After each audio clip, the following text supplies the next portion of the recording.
now we are going to measure the length of the thread that we are using to suspend the bob. Okay. So what length should we take first? Tell me. Should we start with the 15 centimeter length? Should we start with the 15 centimeter length? Okay. So now we will measure this thread length to be 15 centimeter. And after that, see, we are going to measure it 15 centimeter.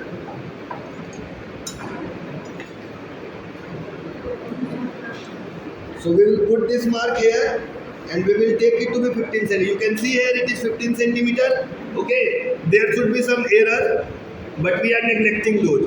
We will take it as 15 centimeter. Okay, now let us do it from here.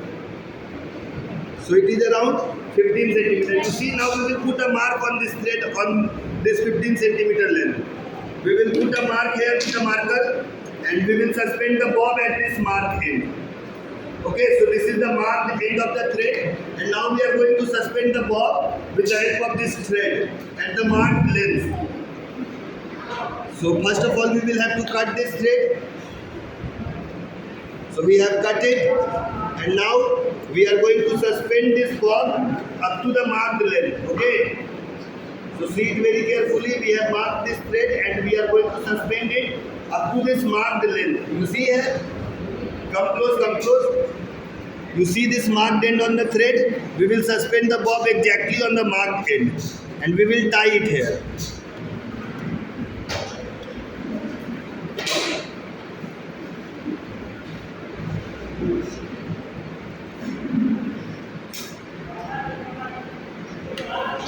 So see, it is on the marked end, it is suspended at the marked end exactly. Now we will put another knot. And 2 knots will be enough. Now we have suspended it up to the marked end.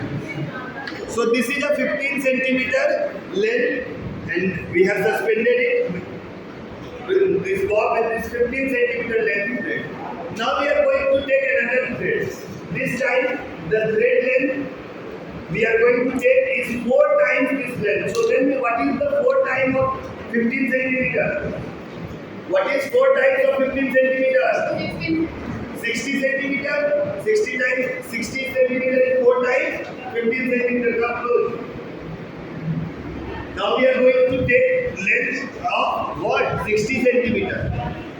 So we will come up to here. It is 60 centimeter mark. You can see here. We will mark our thread at this 60 centimeter mark.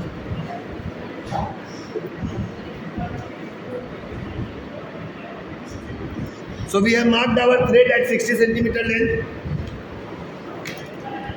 So we will need some extra thread so that we can tie it. We have to tie it also. So we will take, first of all, let us take some few centimeters here and mark it so that our length is exactly 60 centimeters. Okay. So we have marked this end, and after that at 60 centimeters we will mark another end so that we have some length of thread to be tied. Now at this 60, पकड़िए इस thread को पकड़िए tightly. So at the 60 centimeter, come close. At 60 centimeter we will put one mark, and after that up to some centimeter we will put another mark. So now we have got the marks. This is our 60 centimeter length. Now we are going. So here you see we are tying this thread at the marked end. So we get exactly 60 centimeter thread length. So you see that we have tied it at the marked end. Now we will put another knot so that it is tightly held. हो गया. अब Bob suspend करेंगे इसमें हम लोग 60 centimetre length पे. कैंची लाइए. माथा फूट जाएगा तो आप लोग को बड़ी मजा आएगा.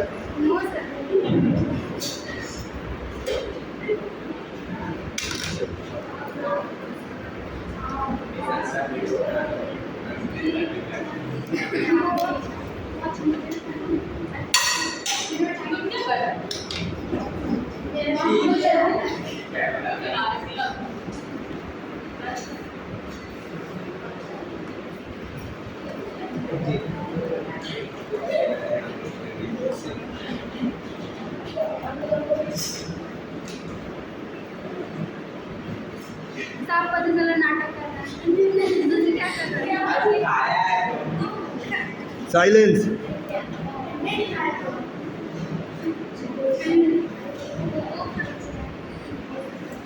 अब record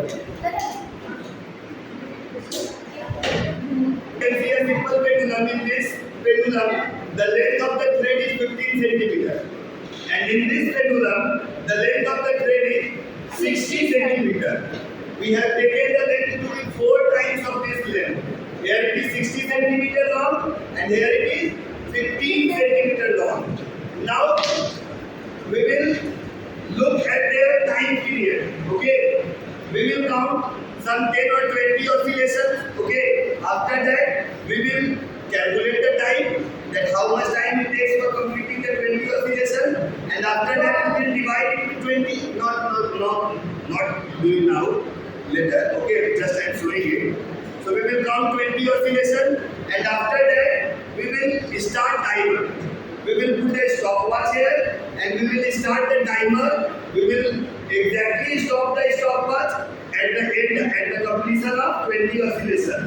With this one and with this one. In both the cases, we will find the time period of 20 oscillation. We will divide the time with 20 to get the average time period. Okay, that will tell us the time period of one oscillation. And then we will compare the time periods of these two simple pendulums.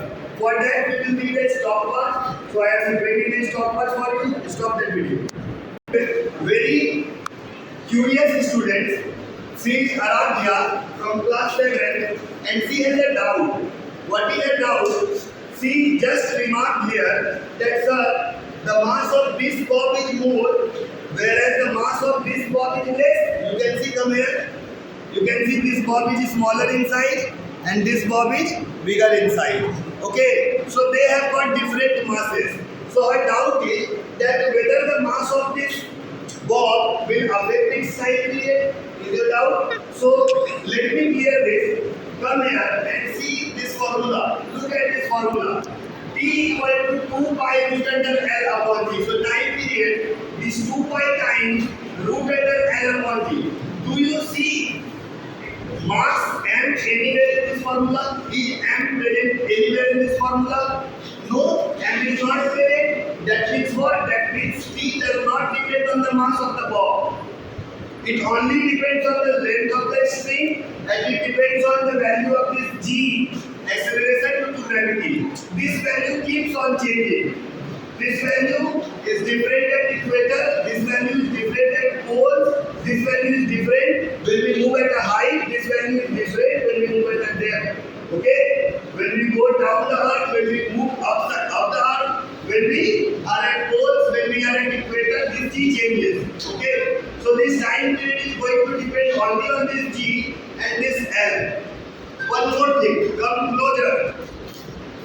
Because she has a doubt, let me clear it forever. Okay, I am going to clear this doubt that in this formula we don't see M anywhere. Mass of bob is not anywhere in this formula. Let us see what will be the formula of G. Let us see what will be the formula of G. I am going to derive it for you here in this space. Okay, so see here. Force gravitational has got a formula, and that formula is for force gravitationally G m1 m2 upon r square. In this formula, this m1 is mass of object, m1 mass of object or body. This time this bob, mass of this bob is m1. Okay, mass of this bob is m1. m2, this m2 is mass of earth. m2 is mass of earth. m2 धरती का वजन है बाबू. धरती का वजन कितना है पता है किसी को? धरती का वजन कितना होगा? आपका वजन कितना है? What is your mass? You don't know. You have never calculated. इसका सर दबा है आपको. आगे देखिए. So mass of earth it is around 6.0 into 10 to the power 30 kilogram. So this is the mass of earth.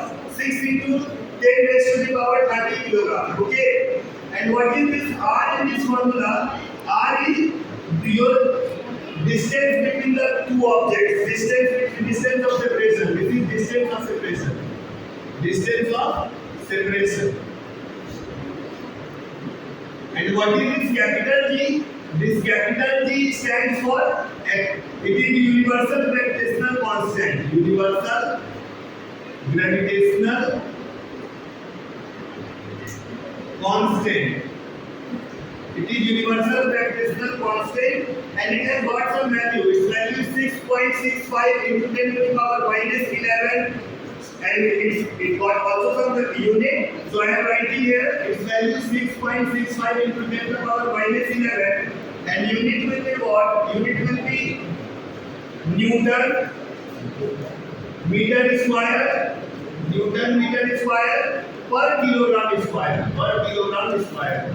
So its unit is Newton meter square per kilogram square. Okay. So this is Gx, universal gravitational constant. We can write for this force. We can also write the formula mg. Now mg equal to G m1 m2 upon r square. What is this m here? It is m1. Okay. Now see, we are taking this m1 to this side.